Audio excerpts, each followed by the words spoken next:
आत्मा से संबंध होने के बाद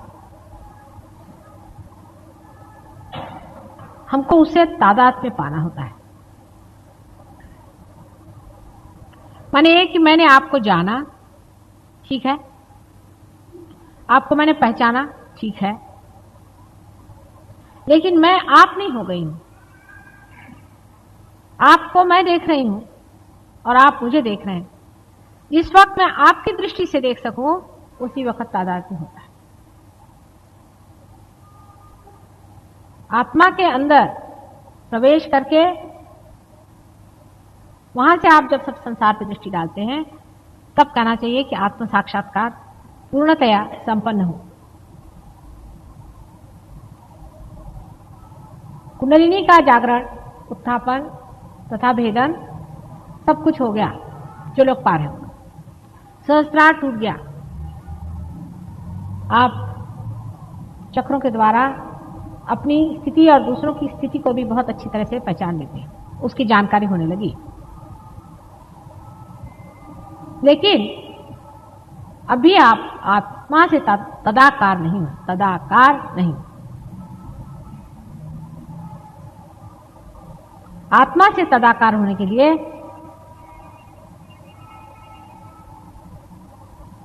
सबसे पहले मैं नहीं हूं ऐसा मानना चाहिए। वो ही वो है, तू ही तू है। पहले आत्मा को मानना चाहिए कि तू ही तू है, मैं नहीं। कबीरदास ने बहुत अच्छे से कहा है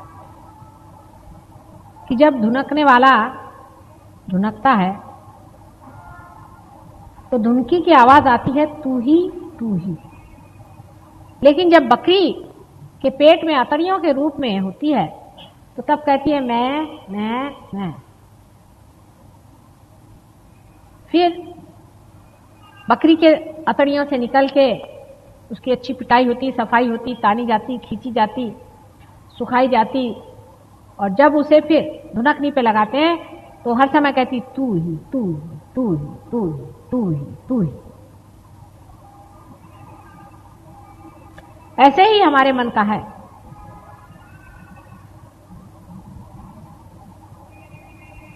मन को खूब अच्छे से देखना चाहिए। देखो तो भला ये मन ये कैसा है, कहां भटकाते रहता है हमको, कहां भटकाते रहा व्यर्थ की चीजों में। हमारा चित्त कहां जाता है? कभी इसको देखते हैं, कभी उसको देखते हैं, कभी इस चीज को देखते हैं, कभी उस चीज को देखते हैं। हर समय हमारा मन किसी न किसी भावना या वासना से भरा रहता था।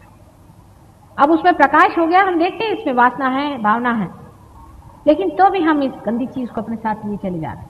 इसको धुनकना है, मारना पीटना नहीं है, धुनकना है। तो उसके और देखें, उसके प्रकाश को प्रज्वलित करें कि हे मन देखो, तुम तो परमेश्वर का मंदिर हो ना। परमेश्वर के मंदिर में ऐसी गंदी भावना क्यों आनी चाहिए? इसको तुम बाहर ही रखो, बहुत हो चुका। पहले कभी लोग ऐसे लिखते थे कि मन समझ समझ पग धरी। हे मन, दुनिया भर की चीजों के लिए तुम दौड़ते हो, तुम परमात्मा के लिए कब दौड़ोगे? परमात्मा को अपने अंदर कब बसाओगे? तुम्हें ये चिंता रहती है कि मेरे बेटे का क्या होगा, मेरे माँ का क्या होगा, मेरे बाप का क्या होगा। अरे मन, ये तेरे कौन रह चुके? ये कोई तेरे हुए हैं? ये पंडित अलग, ये कोई तेरे अपने हैं? इनके लिए क्यों तू हर बार इस तरह से परेशान होते रहा? अपने मन से बात करें। धीरे धीरे इस तरह से मन की सफाई होते होते आत्मा का प्रकाश उसमें प्लावित होने लगेगा। उस प्रकाश से आप में आनंद की लहरियां बहने शुरू हो जाए। धीरे धीरे आप में जड़त्व लाने वाली जितनी भी चीजें हैं धीरे धीरे घटती जाए और आप अपने आत्मा में ही लीन होते जाएंगे। इस वक्त आप कहेंगे कि मैं ही हूं और कुछ नहीं। यही भावना रह जाती कि मैं हूं।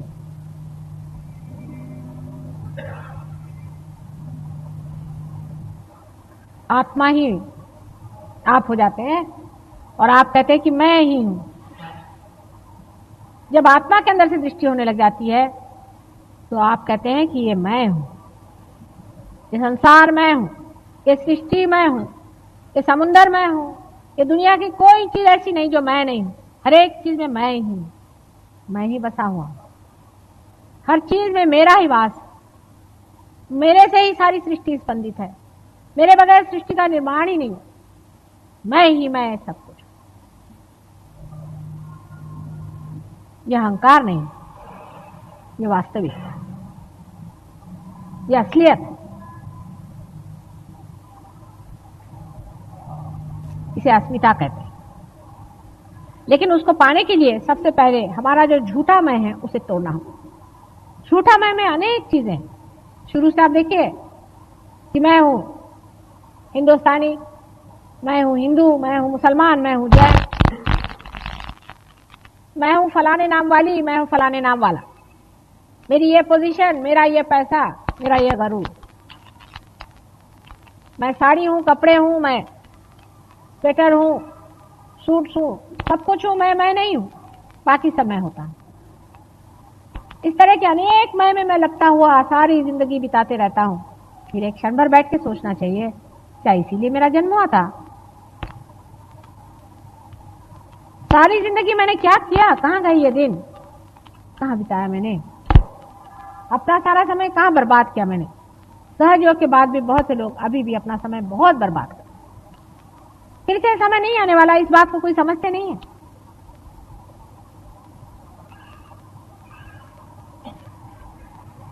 बहुत लोग बर्बाद करते हैं, गलत जगह चले जाते हैं, फिर आके कहते हैं मां मेरा सर पकड़ गया।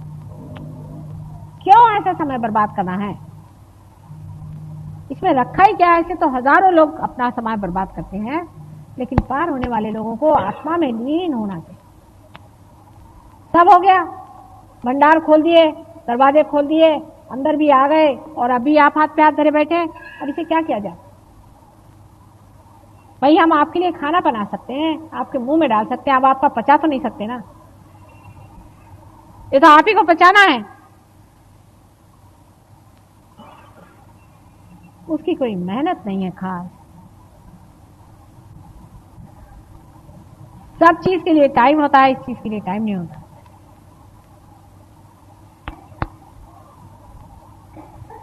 आखिर अपने और चित्त करें कि हमने पाया क्या आज तक? 4 साड़ियां पाली, 2-4 जेवर पा लिए, 8-10 तमगे पा लिए कि फलाने के फलाने थे, ढिकाने के ढिमाके थे। ऐसे हजारों आए और गए, दुनिया में आए और खत्म हो गए। उनका क्या हुआ? मिट्टी हो गए सब लोग। मिट्टी से कोई नर्क में गए, कोई कुछ हुए, कोई पत्थर हो गए। क्या हुआ? अब जो फूल खिले हुए हैं इनको तो फल बनना ही पड़ेगा।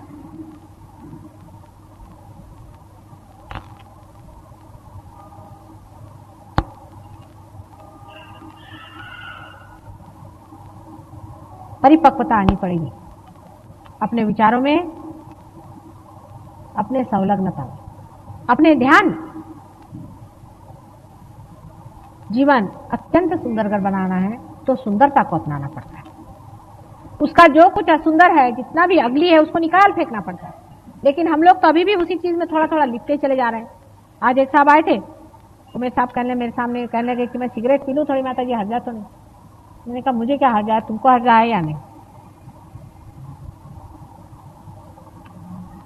अरे मेरा क्या हर्जा है, मैं क्या करती हूँ? मैं तो चुपचाप बड़ी देख रही हूँ कि कौन कहाँ है, कैसे चल रहा है। मुझे हंसी आती लोगों को कि अमूल्य को छोड़ के, अनमोल को छोड़ करके ये क्या।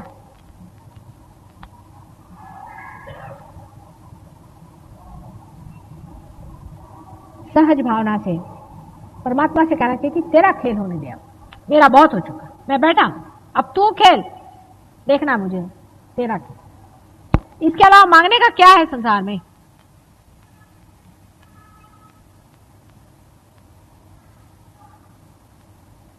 नहीं तो व्यर्थ जंक जिसे कहते हैं वो हम हो जाते हैं। समझ लीजिए कल ये माइक बनाया गया है और इतना खराब हो जाए कि फिर चल ना सके, तो ये कहां जाएगा मालूम है ना आपको? इसका लोहा पीट पाट करके और फिर से मशीन में डाल दिया जाएगा, बाकी इसकी आत्मा तो खत्म हो गई।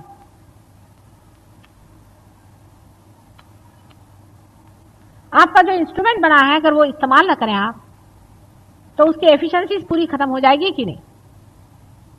और उसका एंजॉयमेंट क्या रहा, मैं तो आपको एंजॉयमेंट की बात कह रही हूं। किसी के कुछ हो रहा है, किसी के कुछ हो रहा है।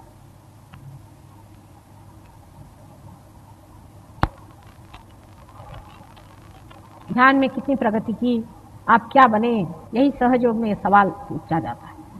आप पूछते हैं भगवान है या नहीं, ठीक है, इसका जवाब दे देंगे, वाइब्रेशन से आपको देते हैं। आपके सब सवाल ठीक हो जाएंगे, आपकी तंदुरुस्ती ठीक हो जाएगी, आपकी मानसिक दशा ठीक हो जाएगी, आपके बच्चे ठीक हो जाएंगे, आपकी फाइनेंशियल कंडीशन ठीक हो जाएगी, सब ठीक हो जाएगा। आप भगवान के लिए क्या दे रहे हैं? अरे कुछ देने का नहीं है, लेने का है। आप कहां तक ले रहे हैं उससे, ये सवाल आपने पूछे। क्या हमने सब ले लिया? जितना माँ दे रही है उसमें से कितना हमने लिया है? क्या पूरा पूरा ले लिया? सब कुछ क्या पा लिया? अपना रास्ता भटक भटक के हम कहां कहां चले जाते हैं। क्यों ना हम इसे पालें। संसार की चीजें तो चलती ही रहती, इसमें रखा क्या? कोई मिलने आया, कोई चला गया, कोई कुछ हुआ, इसमें रखा क्या? हमने कितना पाया है? एक एक इंसान एक एक इंस्टीट्यूशन है, मैंने कहा था, एक एक इंसान एक एक संस्थान।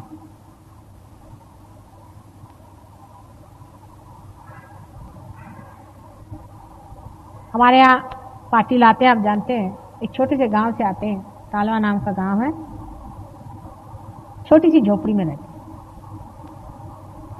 उनकी जमीन है थोड़ी बहुत। हर प्रोग्राम में आते हैं कालवा से, उनको भी खेती करनी है, उनके बच्चे हैं काफी, उनको पालना पोसना सब कुछ करना है। हर प्रोग्राम में आते हैं। अपने घर में उन्होंने लगा के रखा है कि सहयोग, माता जी निर्मला देवी का सहयोग। वहां से जितनी ट्रेन जाती है सब देखती। मैंने भी एक बार जाते देखा, मैंने कहा ये कहाँ, ये मैं यहाँ कहाँ आ गई, यहाँ कहाँ मैं विराजमान हूँ। लोगों से पूछा, मैंने कहा यहाँ किसने माता जी निर्मला देवी का सहयोग निकाला? चले पाटिल का मकान। मैंने कहा हाँ। और धड़ाधड़ वाइब्रेशन वहां से। उनके पास आज हजारों भी रुपया होता है तो भी उनकी इतनी इज्जत नहीं होती जितनी उनकी आज इज्जत है उस गांव में। मैं गई थी वहां, सब लोगों ने पैसा ऐसा इकट्ठा करके वहां सारा इंतजाम किया, सब बहुत बढ़िया प्रोग्राम किया। आज उनकी वक्त है, कहीं खड़े होते तो लोग जानते कि कोई खड़ा है कोई चीज। आखिर पाने का क्या है? चार जेवर पहनने से भी कौन बड़ी आपकी शोभा होने वाली है? लोग तो पीट पीछे हंसते ही आपके ऊपर कि महामूर्ख है ये लोग। आपने मानवता में कितना पा लिया, आपने अपनी कितनी कीमत पा ली है, यही असली बात है।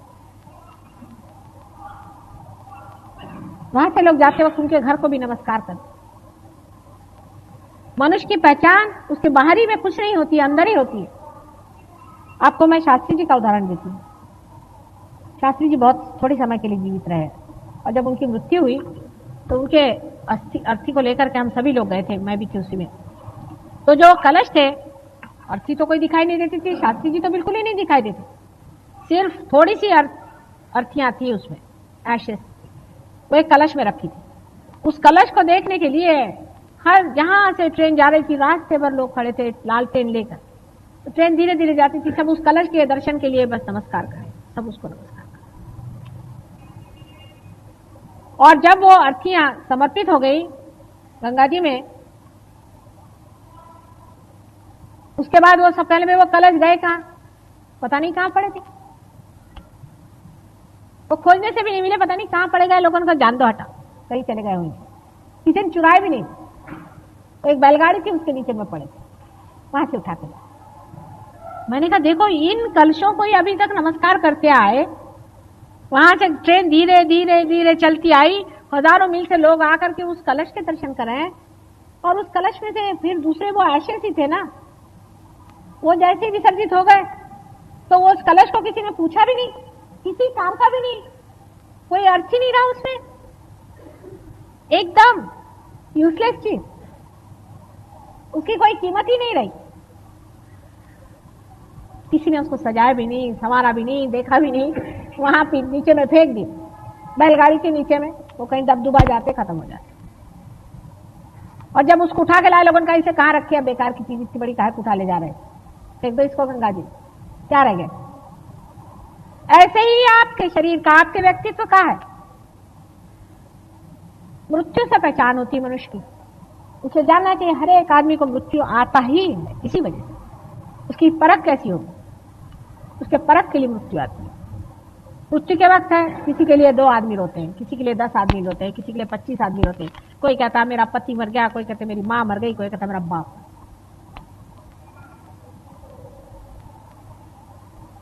लेकिन कोई कोई लोग ऐसे होते हैं कि जब मर जाते हैं तो जहां उनकी अर्थियां गड़ती हैं वहां से सुगंध की लहरें बहती रहती हैं। उसके पास से आप उधर जाओ तो कहते हाय किसके पास आ गए। मैं कश्मीर में गई थी, आश्चर्य की बात है, तो हमारी मोटर चली जा रही थी। मैंने कहा रोको रोको रोको रोको, यहाँ किसकी समाधि? कहले समाधि नहीं है, मोहम्मद साहब का एक बाल रखा हुआ है यहाँ पे, इसको एक बाल कहते हैं। उसी को मैंने नमस्कार किया। एक बाल उनका वहां रखा हुआ, उससे ऐसे वाइब्रेशन चारों तरफ। मैं कहा हे, और नहीं तो हम हैं किस चीज? हमारी कीमत ही क्या है? और जब ये दीप जल गया है, हमारे अंदर ये प्रकाश आ गया है, तो उसकी तो इज्जत करो, उसको तो संभालो, उसको तो अपना। ये सोचने समझने की बात यही है। बाकी सब व्यर्थ का सोच करते बैठे हो, बाकी में सोचने की कोई जरूरत नहीं। करने वाला सब परमेश्वर है, सब कुछ वो करता है। अगर आपको सोचना ही है तो ये सोचना है कि क्या मेरा दीपक इस योग्य है? मैंने कहां रखा है मेरा दीपक? दीपक जला करके आप क्या टेबल के नीचे रखिएगा?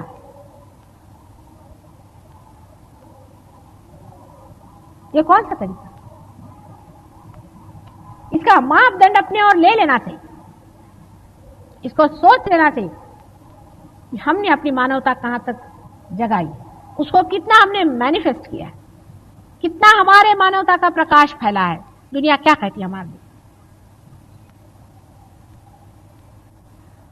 आप लोग मुझे मानते हैं ना मां, और गुरु भी मानते हैं, ठीक है, फिर मेरे जीवन की और भी तो दृष्टि करें कभी, सोचें।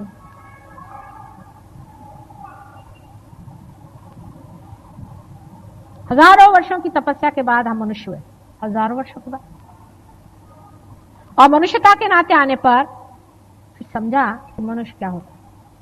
लेकिन तो भी मैं अभी नहीं समझ पाती हूं कि अमूल्य रत्न हीरा मिलने पर भी मनुष्य उसकी कीमत क्यों नहीं करता है। मुझे बहुत ही कठिनाई होती है। बिल्कुल कैजुअली आदमी रहता है इस मामले में, सोचता है क्या चले जाएंगे, हो जाएगा, कर लेंगे।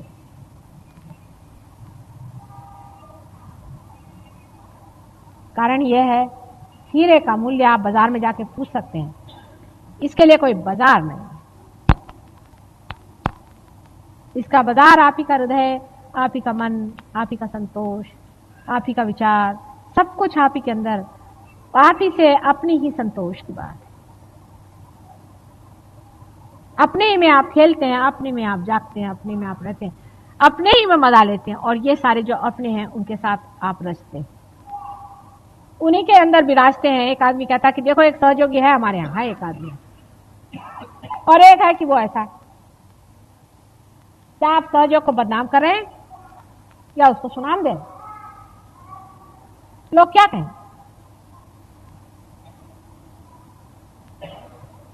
ध्यान में गहरा उतरना आना चाहिए। गहरा उतरने से नहीं होता, इसको फैलाना पड़ेगा। अगर आपने फैलाया नहीं तो परमात्मा आपसे पूछेंगे कि आपका दीप किस लिए जलाया था? कि आप अपने संसारिक भावसागर में घुस के फिर से बुझ जाओ, इसलिए आपका दीप जलाया था क्या माने?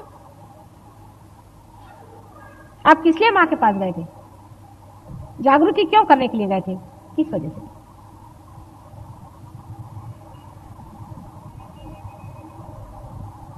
लगन होनी चाहिए, विचार, सारा प्लानिंग यही होना चाहिए कि मैं अपने क्षण क्षण क्षण क्षण कैसे रहूं, कैसे चलूं, यही प्लानिंग होना चाहिए। दुनिया भर के प्लानिंग बंद करिए, वो सब परमात्मा करता है आपको।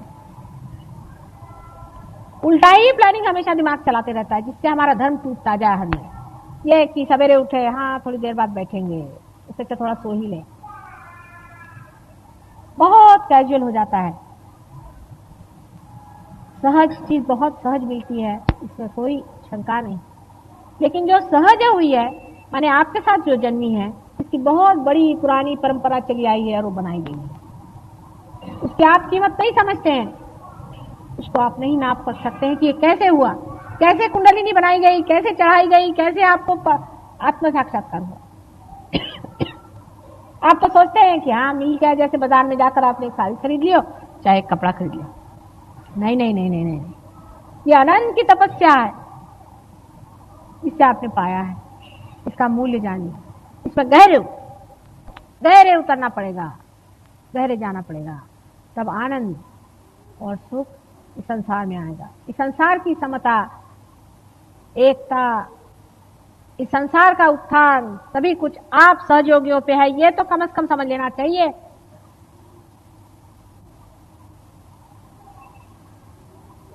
इसकी जिम्मेदारी समझ करके आगे बढ़ा जाए।